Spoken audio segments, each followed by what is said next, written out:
as you know, and we're very appreciative of that. Just want to first of all thank everyone that's been involved in this investigation, or this, hopefully the fire that was put out. Our police department, fire department, rescue squad, emergency services, highway patrol, Tennessee Department of Transportation. It is just unbelievable over the last couple of days how everyone has come together and worked so hard to make this such a successful mission that we've almost accomplished here. We're also pleased to have the FAA and the NTSB here as well, which they'll be speaking here in just a minute. I just wanted to come up for a couple minutes and introduce myself, welcome you, and just thank everyone that's been involved. I think I almost left off Mr. Dan Cogan, our airport manager, who's done a tremendous job organizing all of this over the last couple of days, and probably a sleepless night last night. So, like I said, we're thankful you're here. We hate the circumstances, but we're very appreciative that it was not much worse than it was. At this time, I would like to turn it over to the NTSB, sir. Okay. Thank you very much. I'm Ralph Hicks, a senior investigator with the NTSB. I'm out of Atlanta, Georgia. We put together a team here today to start the initial investigation of this accident that occurred yesterday about 3:40 p.m.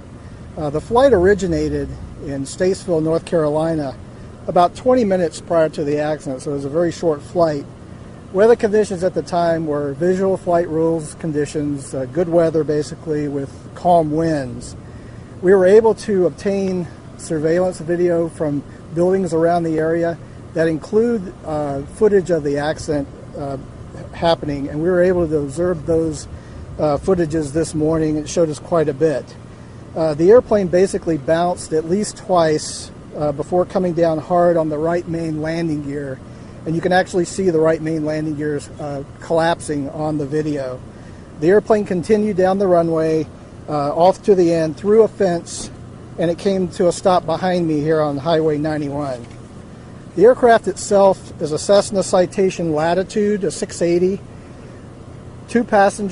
two cockpit seats for the pilots and 9 passenger seats for 11 total capacity. It has a Pratt & Whitney Canada 306 turbofan, 2 turbofan engines built in 2015, registered to JRM Air LLC.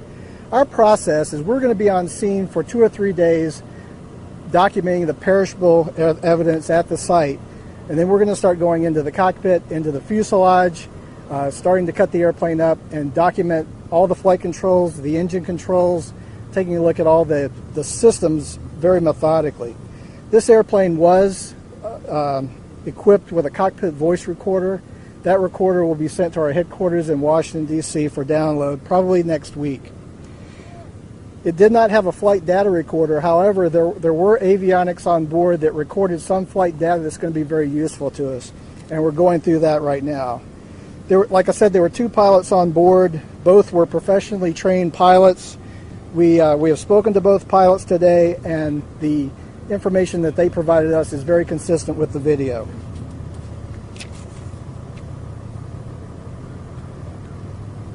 The airport itself, the runway is about 4,500 feet long. The airplane was capable of landing at this runway. There's no operating control tower here. It's not equipped with one, so the pilots basically call on their radio frequency and see and avoid procedures for the airport. We were able to walk the runway completely from one end to the wreckage site. We're able to find skid marks and tire track marks that are consistent with this airplane. So we recorded those, and we found a few pieces of small debris that were along the runway as well. We're going to be releasing a preliminary report in about 7 days, and that will be on our website at ntsb.gov. It will give basic factual information. We don't draw any conclusions at this time. This is the fact-finding phase of the investigation only. So I won't be entertaining any questions about calls or any speculation. Any questions? Steve King, WXI 12 News. Are you going to be making the surveillance footage available to the public? It will eventually be made available to the public, but for right now, we're using it for our investigation purposes, and we need to keep it inside the investigation team. Is there any idea why the plane bounced? Was it human mechanical error or anything like that? We don't know right now. It's one of the things we're going to be getting into. We're going to be looking at the systems in great detail, and also going through the information provided by the pilots, and also the information that's on our recorders. Were these the usual pilots? Excuse me? Were these Dale Earnhardt's usual Yes, yes, they were. Yes, sir. When it bounced, how much in the video that you saw did it go up and then go back down? You can visually see the airplane balloon up and come back down.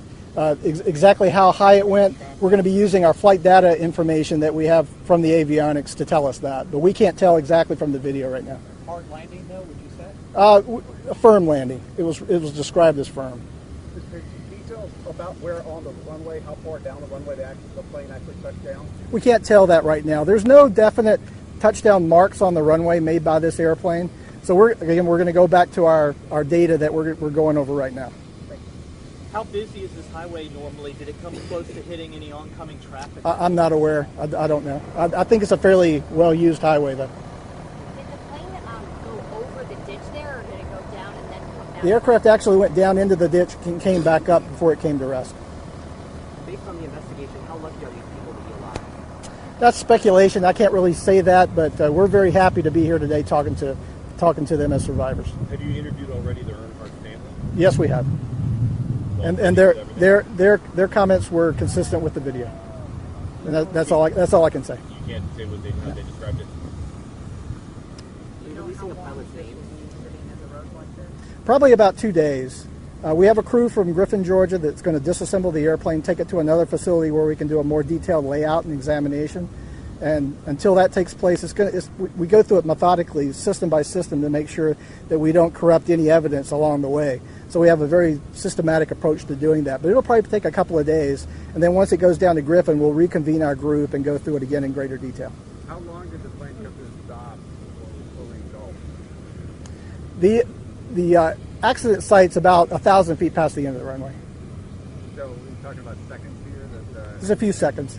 Just a few seconds. I don't have the exact number, but just a few seconds. It was very quick. People on board able to evacuate here? Seconds? They were able to evacuate before the fire ensued. Can you say when the fire started? I can't say that for exactly. We're going to go over video and take a look at that too. Can you tell us if all the passengers, not just pilots but Earnhardt family, were they properly strapped in? As far as we know, they were, yes. How were they able to escape from the plane so quickly? They were able to use their procedures and use the doors on the aircraft to get out. Are we talking like just mere less than a minute, mere seconds before they got out? A matter of 1 or 2 minutes, very quickly. Was it on fire before it landed, or did the fire start naturally? It appears that the fire was a post-crash fire. You said they communicate via radio here. Was there any sort of radio about any sort of issues with the plane or the firm landing? No, we're not hearing of any communications that indicate any kind of problem. I'll take one more question. How far down the runway did it actually, the initial touchdown, was it very close to the end? I mean, you said you found some debris. Did it appear like it was beyond what normally is expected with a plane of that size? Yeah, we don't see any indications that the initial touchdown was too long, based on the video.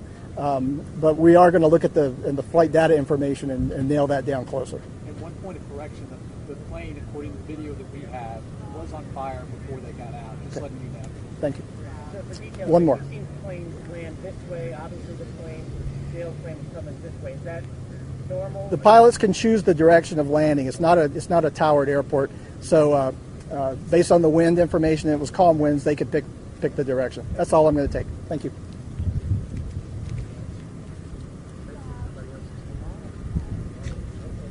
Any questions for the city? Do you know when this road will reopen itself? As soon as they can remove the airplane within a couple days, and we hope to have some of these lanes open prior to that, having a north and south lane on this side, I believe, Chief, if I'm correct, maybe north and south in these two lanes. Yes, that's correct. We're waiting on some structural assessments of the roadway from TDOT, and they're performing them at this time. So when that's determined that the roadway's safe, and when we're notified by the removal company, we'll be able to regain some traffic back on the road. Obviously, Thank you. this is a busy weekend with a race going on nearby, but can you tell us if the crews practice drills? Obviously, at big airports, they're constantly going through drills, but do you know if the crews here practice an airplane crash scenario? That would be a question for Dan Cogan, who's our airport manager. I'm not sure the answer to that question. Do you know about the traffic situation at the time on the road? Like, did the plane come close to hitting any oncoming traffic at the time? I'm not aware. I think it's just the grace of the good Lord that a vehicle didn't get struck by the plane. It's a very heavily trafficked roadway, so there was a lot of things. As bad as this accident was, there's a lot of good things that happened. One being that everyone walked away. The second being at 3:40 in the afternoon, after school had just let out a couple miles up the road, there were no cars involved in this accident. So there's just a lot of good things that happened that came out of this. We're just happy everyone walked away, and no one on the ground was injured as well. Is there anybody involved in the rescue who was not on the plane and was American traffic in the area? I'm not sure if there was any. I'm not aware of that information. I'm sorry. Can you explain what the Department of Transportation is doing? It looks like they're assessing what was going under the road. They are. The fuel from the aircraft resulting in the crash was also burning in the drainage system underneath the roadway. So they're here to assess the damage to make sure that the road structure underneath will be able to handle the traffic when we're able to open the roadway. Anything else? What's your name, Chief? Can you say and spell your name? Jason Shaw, Jasonshaw. Thanks, Chief. Thank you all very much. Thank you Have all a great very afternoon. much. Thank you.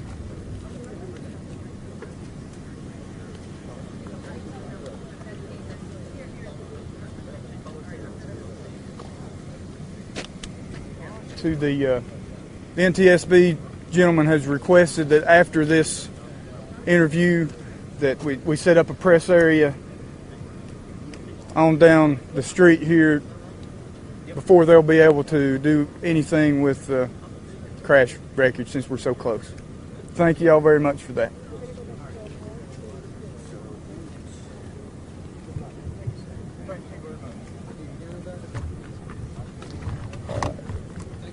I'm going to let people unstrap.